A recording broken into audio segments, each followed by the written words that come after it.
What's poppin' with the population? This is another episode of Do Rag with the Cape Roll with me, Dre. Just discussing the goings on, just discussing, stuff.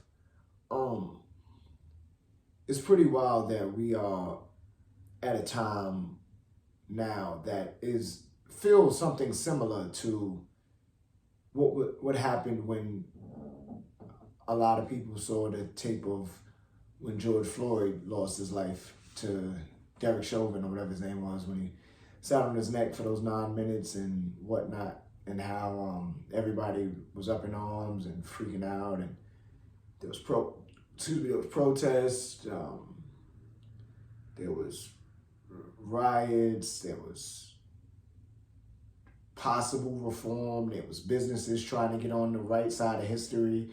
And then it kind of all went away.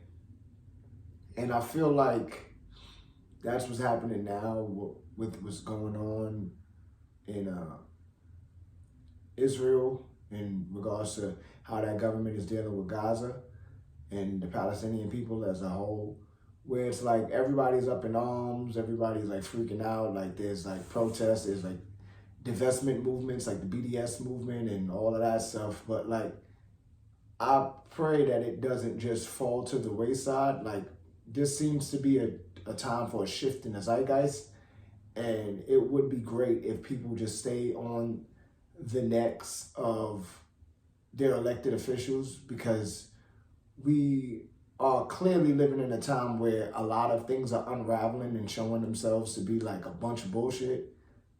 Because when you really look at everything that's going on, it's just a game. Like, you have somebody like Alexandria Ocasio-Cortez, where she was on the show and basically saying like, talking about Joe Biden and saying like, people are being a little bit disingenuous, wanting their politicians to kind of mirror their sentiments. Okay.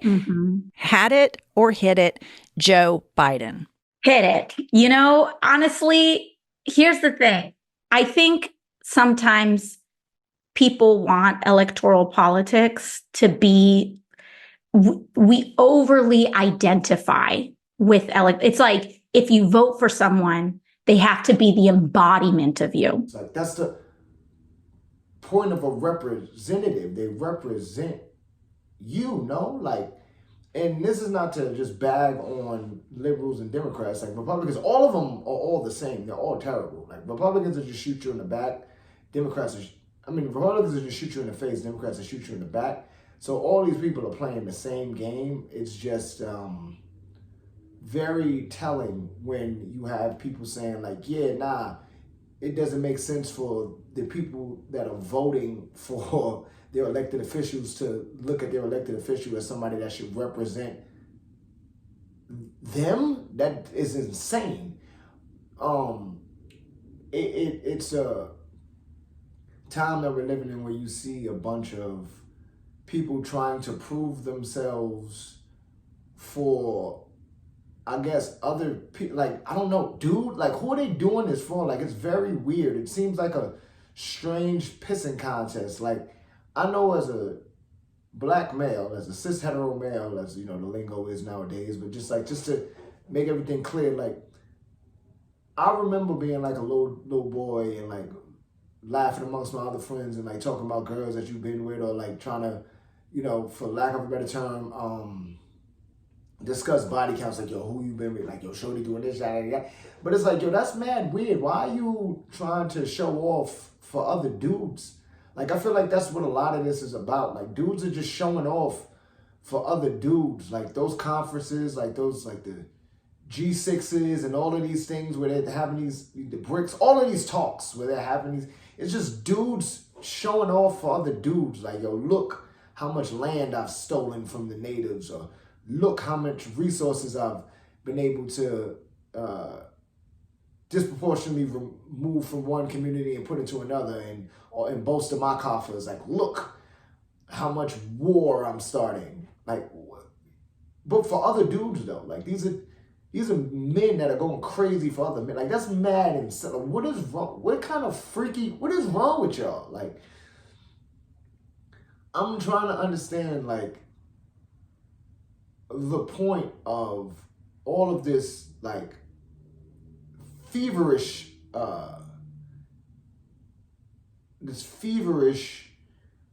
need to dominate and destroy other people to show off for other people. Like, why are you doing any of this? This is mad weird. Like I said, this time that we are in right now is something similar to the George Floyd time with the black squares and all that. Like we got, like I said, we got people saying, they support Palestine, but a lot of people, a lot of actors, and a lot of folk from everywhere, like famous people or whatever, are like showing their true colors. This is a perfect time where like you are able to see like who's friend or foe in regards to your own personal friend groups, because there may be people like there's people I've stopped talking to since this is going on, because there's people I realized that wasn't my friend in the first place. Like, I wasn't your friend. I may know your name, but I don't know you, fam, and I could care less about you. So, like, times like this are a great time to do, like, some personal spring cleaning, so to speak, where you just like, why do I associate myself with you? But you see, like, this is, like, feverish pitch to, like, maim and destroy for no other purpose than to dominate, right? For no other purpose than to tell other people that you're doing it, because we live in a time now where, with the proliferation of the internet, where everybody, especially in the West, like especially in North America, everybody can get so much information that everything, you can like see everything happening in real time. So like you're doing these things as like a way to like flex muscle and show off. But like for what though? Like what's the end goal of all of this stuff besides you just showing off for other dudes? Like you're just, for instance, what's going on in Israel and Gaza, like perfect example is you had South Africa take Israel to court about supposed genocide. ICJ saying like, hey, technically, semantics wise, we can't necessarily say it's genocide, but you don't go, hey, Israel, you don't go doing no genocide. You chill out on that genocide stuff. And also make sure aid gets to Gaza.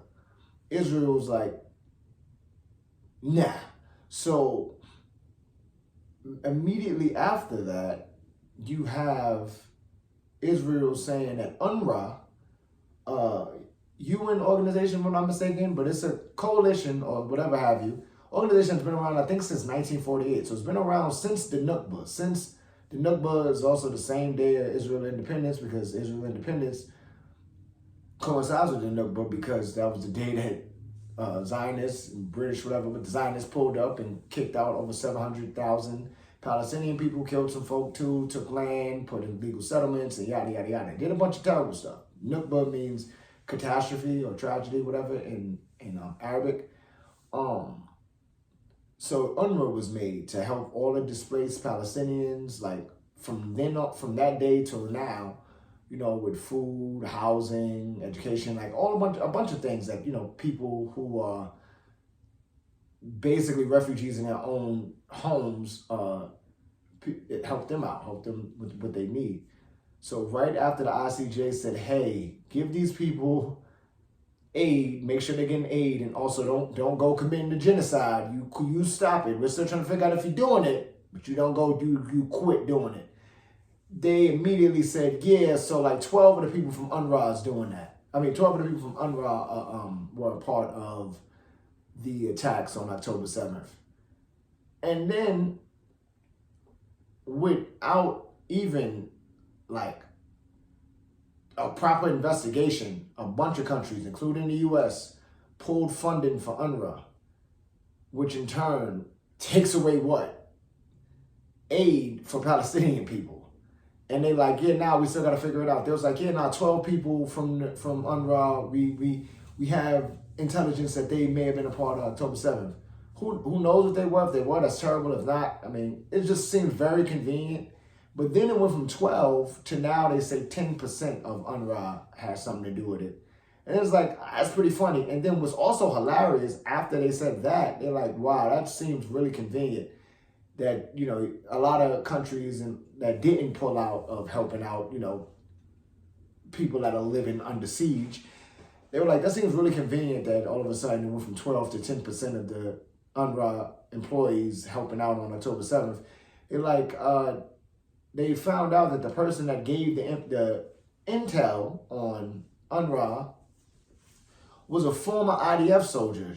So she just happened to just notice this IDF soldier just happened to just have this information. And then when people found out, like, oh wait, that information might be compromised, and they're like, nah, we already had intelligence.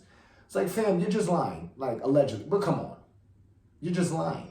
But like, who are you flexing for? Like, why are you doing this? And then they've had like a settlement kind of bonanza in Israel where like a dozen cabinet members. Several thousand activists converged at this conference center in Jerusalem, where the war between Israel and Hamas is seen as an opportunity to claim Gaza for Israeli settlements and push Palestinians out. Actions that would be considered illegal under international law. The planning has gone well beyond just wishful thinking. They've printed up brochures, and this is a giant map with a new Israeli-settled Gaza full of settlements and new cities. From Benjamin Netanyahu's government that a lot of Israeli people don't even bang with, and they won't ever put those people on mainstream media, but I'll get into that in a second. They had a dozen of them at a settlement bonanza or whatever you want to call it, talking about like, yo, we want everything from the river to the sea, everything from the river to the sea, and also, yeah, just get all these Palestinian people out of here. We want all this.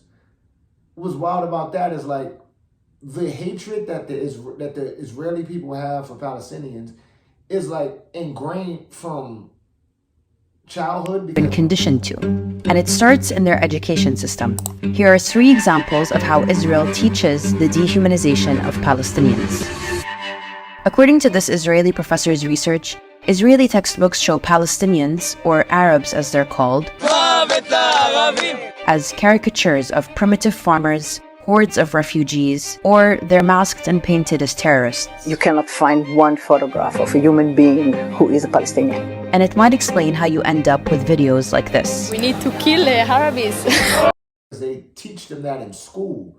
Like, I watched something where this woman, I want to say she was a teacher from Israel, was explaining like, yeah, so the way that they teach in Israel is they teach them to hate Arab people. They make them out to be the bad guys, and then they constantly like try to fear shame the Israeli kids about the Holocaust and saying we hope it never happens again.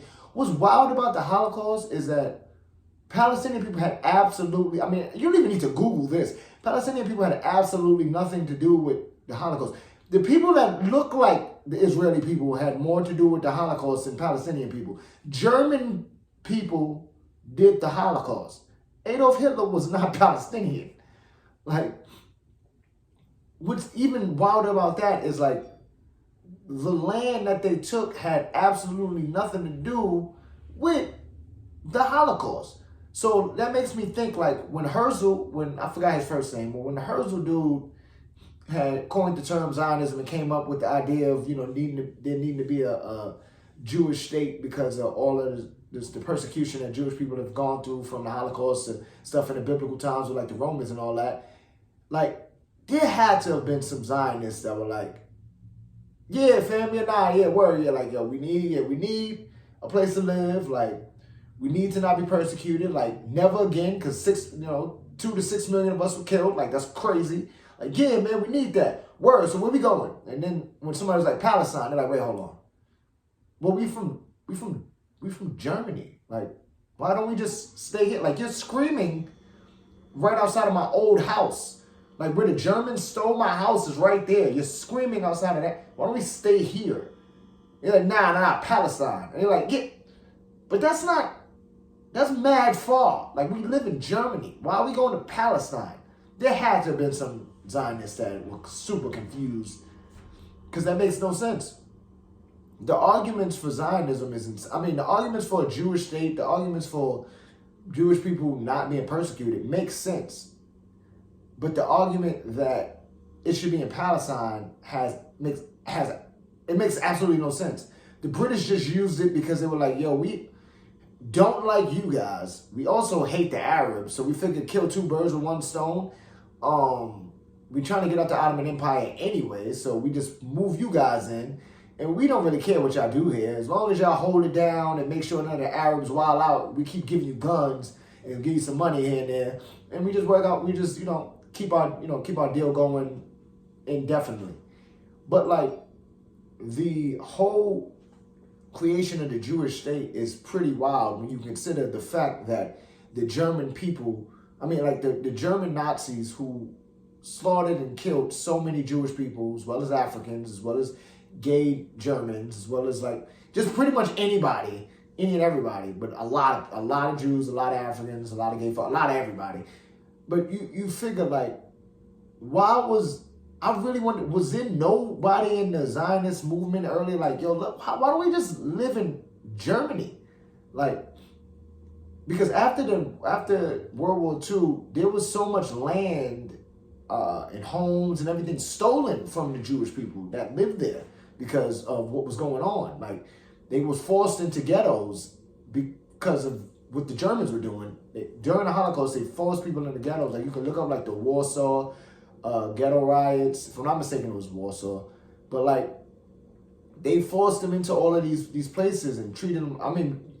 We already know what happened with the Holocaust, but it's just the fact that even Germany is to make up for us committing a genocide, let's back a genocide. Germany is all on board with everything that Israel is doing. And it's you're just flexing for dudes. Because what do you do? Because you're annihilating a whole people. There's so many women and children and men, but women and children that are being killed in Gaza for no other reason than to expand land in your political reach and colonial and imperialism, all that stuff, all that reach within the region to make sure you keep everybody intact. Everybody in line, because you want to flex for a bunch of dudes. You want this acceptance, and then you want to invoke the name of God. I highly doubt. I don't personally know God. It ain't never hit me on the line or whatever. But I highly doubt that God would be cool with any of this. I have my own theories on what's going on with God, but I'll leave that for something else. I actually got a book to write, but I highly doubt that God would be cool with any of this. This is completely insane. Is nobody seeing how insane this is? You got John Kirby, basically Michael Scott, he's evil Michael Scott, saying yo, the ICJ didn't necessarily say it was a genocide because but it's fam, shut up. You know what's happening because you're insane, just like they're insane. You're all crazy for each other, and it's the best thing I think we can do as a people that are living through this now. If you were an adult, or even if you were a kid through the George Floyd situation, is don't let up. Speak your mind, speak your piece. Keep positive energy in regards to separate yourself from people who are not about change, because clearly we are at a time right now where the elections are right around the corner between old and old, and we have to seek change, because all we really got out of the George Floyd situation was black squares and Individual pride in that matchup. Black squares. At the end of the day, make sure your do-rag cape is rolled. All right, peace.